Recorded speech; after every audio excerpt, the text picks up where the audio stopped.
तो hello friends, today's in this class we are going to study about cell. ठीक है, आज हम लोग पढ़ने वाले हैं कि सेल है क्या। एक छोटा सा इंट्रोडक्शन क्लास है सेल के बारे में। तो हम लोग सेल स्टार्ट करते हैं। तो सबसे पहले as we all know that all living organisms are made up of cell. तो जितना लिविंग ऑर्गेनिजम्स है वो क्या चीज़ से बने हुए, सेल से बने हुए। ठीक है, whether it is animals, humans, insect, ठीक है, जितना भी लिविंग ऑर्गेनिज्म है जिसमें जो लिविंग है वो क्या चीज़ से बना हुआ है, सेल से। ठीक है, तो सेल है क्या। तो starting with this, cell is the building block of all living organism. Now the word comes here, building block. What do you mean by building block? Suppose you take a example of a building. एक building का example लेते हैं।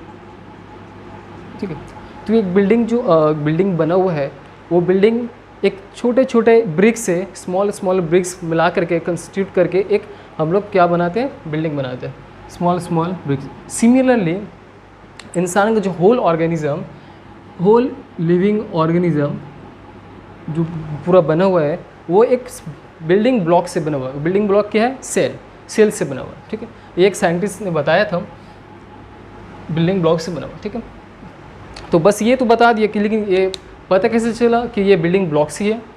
तो सबसे पहले cell का discover हुआ। तो इन 1665 रॉबर्ट हुक डिस्कवर किया था सेल को। ठीक है, अब कैसे करके सेल डिस्कवर किया, उस टाइम सबसे पहले वो क्या किया, एक माइक्रोस्कोप बनाया, अपना self design microscope.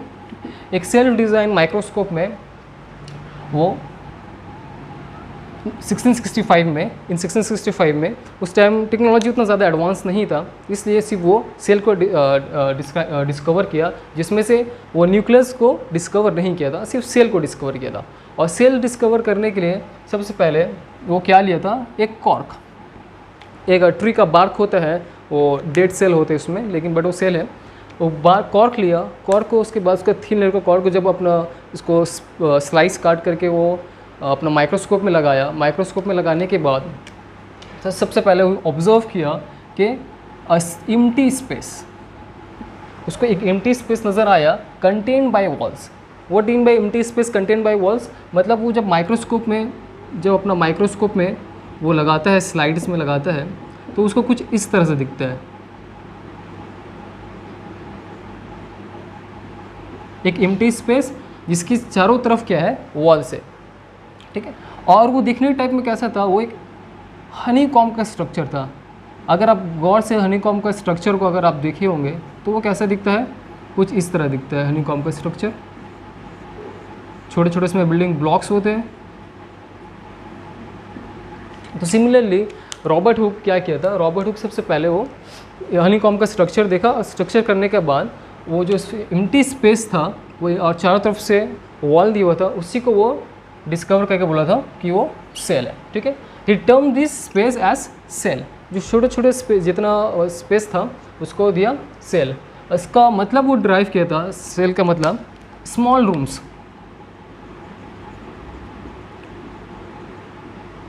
Small rooms. तो this is all about the Robert Hooke. ठीक है, उसके बाद लेटर ऑन 1833 में एक और साइंटिस्ट आया, जब टेक्नोलॉजी थोड़ा और एडवांस हुआ, और तब जा करके वो डिस्कवर किया nucleus in a cell.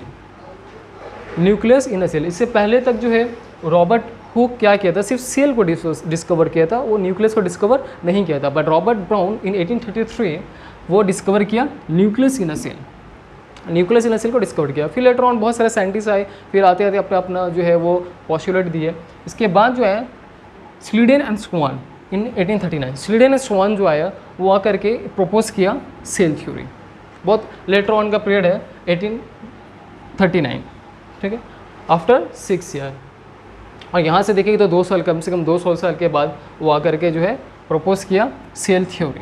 Cell theory क्या है, सेल के ऊपर में बहुत सारा जो है वो थ्योरी बनाया, जिसमें से सबसे इंपॉर्टेंट थ्योरी जो हम लोग पढ़ते हैं कि cell is the structural and functional unit of life. Cell क्या है, एक structural and functional unit of life. तो what do you mean by structural and functional? तो अब ये suppose again I am taking the example of the building example ले रहे हैं हम। तो बिल्डिंग आगे ये है, एक बिल्डिंग जो बना है, स्मॉल ब्लॉक्स बना करके एक बिल्डिंग का एक पर्टिकुलर स्ट्रक्चर बना है।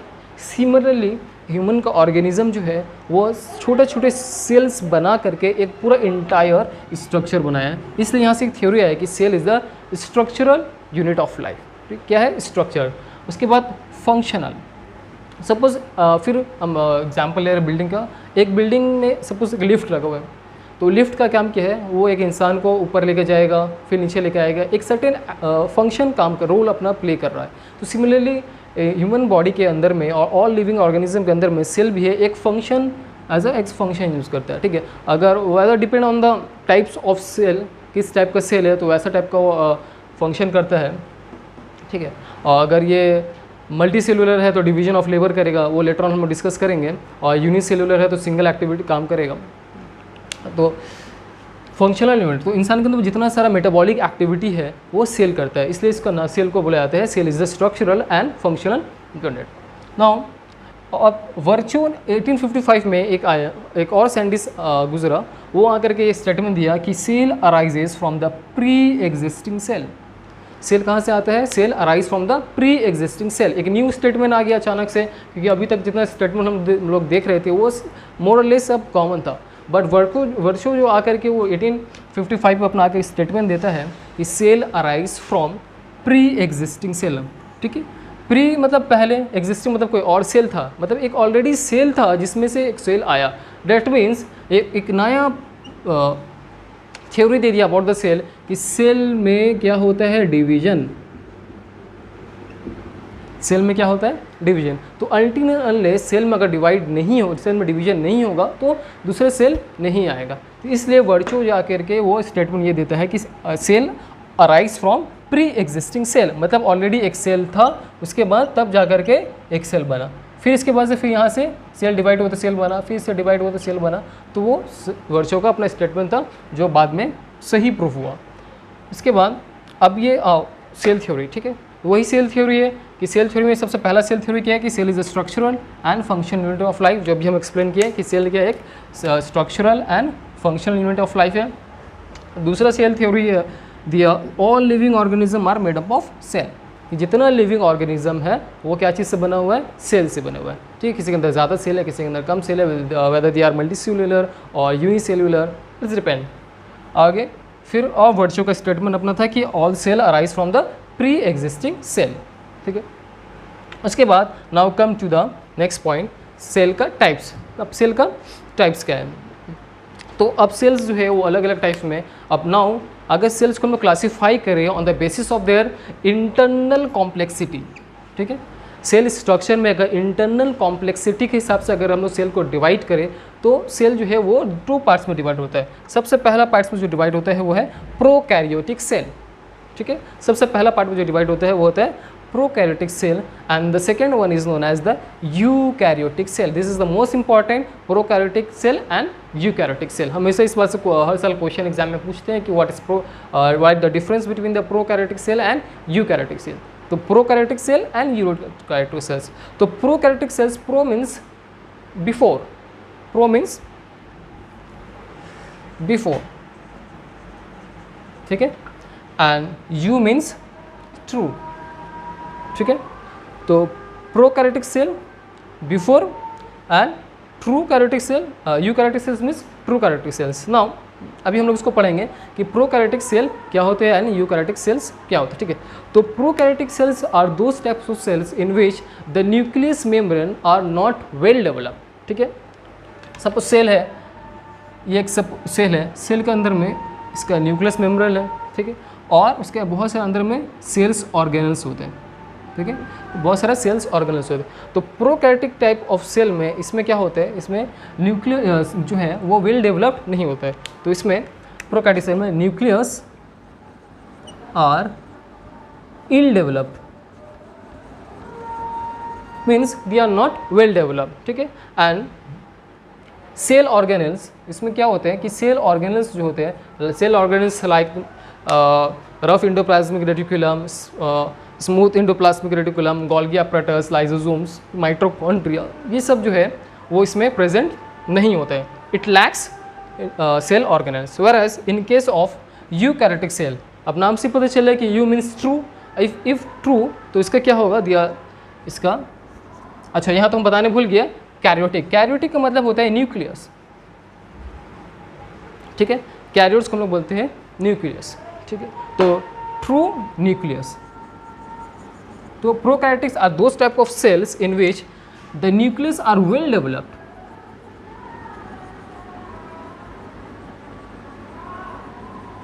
ठीक है। इसका न्यूक्लियस कैसे होता है, जब न्यूक्लियस वेल डेवलप्ड है, सपोज अब सेल है, सेल का अगर न्यूक्लियस वेल डेवलप्ड है तो इसका सेल ऑर्गेनेल्स भी ऑटोमेटिकली वेल डेवलप्ड होगा। तो इन केस यहाँ पर क्या होगा कि cell organelles are well developed, इसका सेल ऑर्गेनेल्स होगा, cell organelles also well developed, means in case इसमें nucleus, nucleus, ribosomes, endoplasmic reticulum और Golgi apparatus, mitochondria, plasma membrane, ये सब क्या है, जितना सारा सेल्स ऑर्गेनेल्स है आर वेल डेवलप्ड। तो this is the difference between prokaryotic and eukaryotic cell. तो छोटा सा आप होमवर्क देते हैं, तुम लोग एक 3 मार्क्स का क्वेश्चन लिख लो कि write the difference between prokaryotic cell and eukaryotic cell. ये एग्जाम में अक्सर आया करते हैं कि prokaryotic cell and eukaryotic cell का डिफरेंस बताओ, ठीक है। एग्जाम्पल ले लेते हैं कि प्रोकैरियोटिक सेल्स का एग्जाम्पल आप बताए, प्रोकैरियोटिक एग्जाम्पल क्या होगा, तो इसका एग्जाम्पल होगा बैक्टीरिया, ठीक है। बैक्टीरिया जितना है, bacteria are the example of the prokaryotic cells, bacteria, archaebacteria, ये सब example of the prokaryotic cell है। और यूकैरियोटिक सेल्स क्या है, मतलब higher organism, all the higher organism consist of true nucleus, ठीक है, ट्रू न्यूक्लियस। और इसमें जैसे हम लोग ह्यूमन ऑर्गेनिज्म में भी है तो उसमें ट्रू न्यूक्लियस होते हैं और उसका सेल मेम्ब्रेन जो है आर वेल डेवलप्ड, ठीक है। तो this is all about the prokaryotic cell and eukaryotic cell. Now came to the size of the cell, ठीक है। अब साइज, सेल का साइज क्या होता है, तो depending on the cell exist in a variety of shapes and size, ठीक। सेल का बहुत सारा वैरायटी होता है, वैरायटी ऑफ उसके शेप होते हैं और इसका साइज होता है, जिसमें से जो तुमको स्मॉल नज़र आएगा दिस वन, ये है बैक्टीरियल सेल, ठीक है, जो 0.2 to 0.6 माइक्रोमीटर होता है, ये बहुत छोटे सेल होते हैं बैक्टीरियल सेल। उसके बाद अगर तुम फिर साइज़ में चल जाओ तो लार्जेस्ट सेल्स तुम्हारा ऑस्ट्रिच का एग, ठीक है, तो ऑस्ट्रिच का एग जो है वो लार्जेस्ट सेल है। और लॉन्गेस्ट में आ जाओ तो ह्यूमन का नर्व सेल, नर्व सेल जो किया गया है वो लॉन्गेस्ट सेल है। तो depending on the variety of size, cell का अलग अलग साइज होता है, बैक्टीरियल सेल, ऑस्ट्रिच सेल और लॉन्गेस्ट सेल तुम्हारा नर्व सेल है, ठीक है। याद रखना कि नर्व सेल में डिवीजन नहीं होता है, सेल डिवीजन नहीं होता है, ठीक है ना। उसके बाद हम लोग डिटेल में उसको पढ़ेंगे। उसके बाद आता है कि शेप ऑफ द सेल, तो सेल का शेप कैसे है, तो सिमिलरली सेल का अलग अलग फंक्शन के अकॉर्डिंग, अलग अलग फंक्शन के अकॉर्डिंग सेल का अलग अलग शेप होता है। तो किसी का सिलेंड्रिकल शेप होता है, किसी का क्यूबॉइडल शेप होता है, किसी का स्फेरिकल होता है, ओवल होते हैं, राउंड होता है, अलग अलग शेप होता है सेल, ठीक है। तो यहाँ तक क्या था, हम लोग क्या क्या पढ़े, कि सेल का डेफिनेशन पढ़े कि एक सेल का डेफिनेशन क्या है, ठीक है। डिस्कवरी ऑफ सेल पढ़े हम लोग, ठीक है, सेल का थ्योरी पढ़े, सेल का टाइप्स पढ़े, prokaryotic and eukaryotic cell, cell का साइज़ पढ़े, सेल का शेप पढ़े, ठीक है। ये सब इंपॉर्टेंट, सब बेसिक चीज़ें, ठीक है। आगे जितना हम लोग आगे चलते जाएंगे उतना सेल जो है वो एडवांस होते चला जाएगा। उसके बाद now came to the most important topic, a classification of organism on the basis of number of cell, ठीक है। अब नंबर ऑफ सेल के हिसाब से हम लोग क्या करेंगे, ऑर्गेनिज्म को कैटेगराइज करेंगे, ठीक है। तो सबसे अगर नंबर ऑफ सेल के हिसाब से 2 पार्ट में डिवाइड है, number 1 is unicellular organism and the second one is multi cellular organism. अब ये क्या है, यूनिसेल्यूलर और multi cellular organism. Cellular organism का मतलब होता है कि वो ऑर्गेनिज्म जो सेल से बना हो, ठीक है। Those organism which are made up of cell is known as cellular organism, ठीक। बट अब यहाँ पर आइए यूनी, यूनी का मतलब होता है सिंगल, वन, यूनी का मतलब होता है सिंगल, मीन्स दोज ऑर्गेनिज्म जो पूरा इंटायर ऑर्गेनिज्म उसका बना हुआ है वन सेल से, तो one cells constitute the entire organism, उसका पूरा ऑर्गेनिज्म सिर्फ एक ही सेल होगा और वही एक सेल जो है उसका इंटायर सारा बेसिक फंक्शन पूरा काम करेगा, ठीक है। एग्जाम्पल तुम ले लो एमीबा, पैरामीशियम, ठीक है, ये सब क्या है example of the unicellular. Whether in case of multicellular organism, multicellular में क्या होता है कि बहुत सारे सेल से एक ऑर्गेनिज्म को बनाया गया है, ठीक है। तो many cells constitute the entire organism. ये भी इंपॉर्टेंट, जैसे प्रोकैरियोटिक एंड यूकैरियोटिक इंपॉर्टेंट है, वैसे unicellular and multicellular is also important according to the examination point of view. उसके बाद इसका जो फंक्शन होता है वो डिवीजन ऑफ लेबर है। तो what do you mean by division of labour? तो डिवीजन ऑफ लेबर का सिंपल मतलब होता है, सपोज एक स्कूल में एक फंक्शन है, ठीक है। अब स्कूल में अगर सपोज हम लोग टीचर डे सेलिब्रेट करते हैं, तो टीचर डे सेलिब्रेट करने के लिए एक अकेला तो नहीं करते, एक टीम होता है उसके पीछे। तो एक सपोज एक टीम है, टीचर डे में एक गेस्ट आने वाले हैं, तो गेस्ट के लिए एक टीम हम लोग रेडी कर लिए कि गेस्ट को जो है वो फ्लावर देंगे या कुछ सरप्राइज मतलब गिफ्ट देंगे। तो दूसरा टीम होता है कि वो डांस में पार्टिसिपेट करते हैं, कोई टीम होता है सिंगिंग में पार्टिसिपेट करता है, कोई ड्रामा में पार्टिसिपेट करता है। तो अलग अलग टीम है, वो अलग अलग अपना काम करते हैं। सिमिलरली इंसान के ऑर्गेनिज्म में जो सेल है वो डिवीजन ऑफ लेबर है। तो हम लोग का मेटाबॉलिक एक्टिविटी जो है उसको सेल जो है अलग अलग डिवाइड में काम कर चुका है, ठीक है। जैसे एग्जाम्पल डाइजेस्टिव सेल, ठीक है, रिप्रोडक्शन का रिप्रोडक्टिव सेल, ठीक है, एक्सक्रीटरी सेल। तो अलग अलग सेल जो है, मतलब इसमें जो सेल जो बॉर्न हुआ है वो सिर्फ पूरा इंटायर लाइफ में सिर्फ डाइजेस्टिव का काम करेगा, वो रिप्रोडक्टिव और एक्सक्रीटरी में काम नहीं करेगा। और दूसरा जो रिप्रोडक्टिव का काम वो सिर्फ रिप्रोडक्टिव का काम करेगा और किसी का और काम नहीं करेगा। तो सिमिलरली सेल जो हम लोग इंसान पूरा अलग अलग डिवीजन ऑफ लेबर करता है। कोई अलग अपना कोई सर्कुलेशन में काम कर रहा है, कोई रेस्पिरेशन में काम कर रहा है, कोई डाइजेस्टिव में काम कर रहा है, कोई एक्सक्रीटरी में काम कर रहा है। सब जो सेल है अपना अपना अलग अलग काम कर रहा है, इसलिए इसका जो टर्म बुलाता है डिवीजन ऑफ लेबर। तो एग्जाम्पल है कि मल्टीसेलुलर ऑर्गेनिज्म का सबसे अच्छा एग्जाम्पल तुम्हारा है हायर ऑर्गेनिज्म। जितना भी हायर ऑर्गेनिज्म है किसका, plants and animal, higher organism of plants animals, ठीक है। प्लांट्स एनिमल का हायर ऑर्गेनिज्म जो है वो मल्टीसेलुलर होता है, ठीक है। Now come to the last topic जो हम लोग का है वो सेल ऑर्गेनल्स है, ठीक है। क्या है, सेल ऑर्गेनल्स। अभी तक तो हम लोग देख लिए कि सेल्स है, ठीक है, सेल है। सेल के अंदर में एक होता है न्यूक्लियस, ठीक है, और ये अंदर वाले जो होते हैं वो साइटोप्लाज्म। अब न्यूक्लियस अंदर के सेल का जो लिक्विड होता है उसको बुलाते हैं साइटोप्लाज्म, और यहाँ पर जो है बहुत सारा ऑर्गेनल्स रहते हैं प्रेजेंट्स, ठीक है। तो इस सारा ऑर्गेनल्स को बुलाते हैं सेल ऑर्गेनल्स। सब क्या बुलाते हैं, सेल ऑर्गेनल्स। तो all cell are made up of components called cell organelle. जितना भी सेल है कंपोनेंट से बना हुआ है उसको बुलाते हैं सेल ऑर्गेनल्स। तो क्या क्या कंपोनेंट्स है, तो सेल के अंदर में आपको मिलेगा न्यूक्लियस। न्यूक्लियस के अंदर में एक और स्मॉल सा न्यूक्लियोलस प्रेजेंट होता है, ठीक है, और इसमें एक छोटा छोटा लिटिल डॉट्स जिसको बुलाते हैं राइबोसोम्स, ठीक है। फिर वेसिकल्स होते हैं, और ये आर हम शॉर्ट फॉर्म लिखे हैं, ये इसका फुल फॉर्म है रफ इंडोप्लाज्मिक रेटिकुलम, ठीक है। आप लोग यहाँ पर लिख लेना, ये rough endoplasmic reticulum and ACR stand for smooth endoplasmic reticulum, ठीक है। तो मतलब जिस इंडोप्लाज्मिक रेटिकुलम के साथ राइबोसोम्स प्रेजेंट होंगे उसको बुलाया जाता है रफ इंडोप्लाज्मिक रेटिकुलम, और जिस इंडोप्लाज्मिक रेटिकुलम के साथ में राइबोसोम्स नहीं प्रेजेंट होगा तो उसको बुलाते हैं स्मूथ इंडोप्लाज्मिक रेटिकुलम। उसके बाद क्या है, गोल्गी बॉडीज, जिसको which is also known as the Golgi apparatus, ठीक है, lysosomes, centrioles with centrosomes, mitochondria which is the most important, क्योंकि ये क्या क्या ATP जनरेट करता है। Mitochondria the powerhouse of the cell. एक बहुत बार आप लोग छोटे क्लास में 8 में 9 में आप लोग पढ़ेंगे कि mitochondria is known as the powerhouse of the cell because it's generate ATP। उसके बाद होते हैं वैक्यूल होते हैं, कि प्लांट सेल में बड़ा वैक्यूल होता है, लार्ज वैक्यूल होते हैं, और एनिमल सेल में स्मॉल वैक्यूल होते हैं। उसके बाद होता है plasma membrane which is also known as the cell membrane. अगर क्लास 9 में आप लोग पढ़े होंगे cell membrane theory, plasma membrane model अगर पढ़े होंगे, फ्लूइड मोज़ेक मॉडल, तो पूरा इसमें आप पढ़े होंगे प्लाज्मा मेम्ब्रेन के बारे में। तो this is all about the cell, a small brief introduction about the cell, कि जिसमें हम लोग क्या क्या पढ़े। सेल में हम लोग डेफिनेशन पढ़े, डिस्कवरी पढ़े, और इसका सेल का थ्योरी पढ़े, सेल का टाइप्स पढ़े, साइज पढ़े, शेप पढ़े, और सेल ऑर्गेनिज्म पढ़े।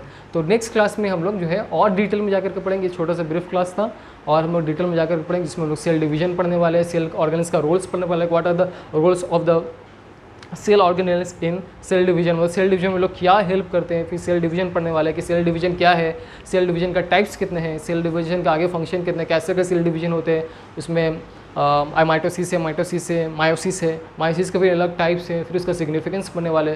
तो हम लोग पूरा सेल्स के बारे में, सेल्स फिर सेल साइकिल पढ़ने वाले, तो पूरा डिटेल में हम लोग पूरा सेल्स के बारे में पढ़ने वाले हैं। ठीक है, तो कुछ भी डाउट रहेगा, कुछ भी क्वेरीज रहेगा तो feel free to ask me. ठीक है, थैंक यू।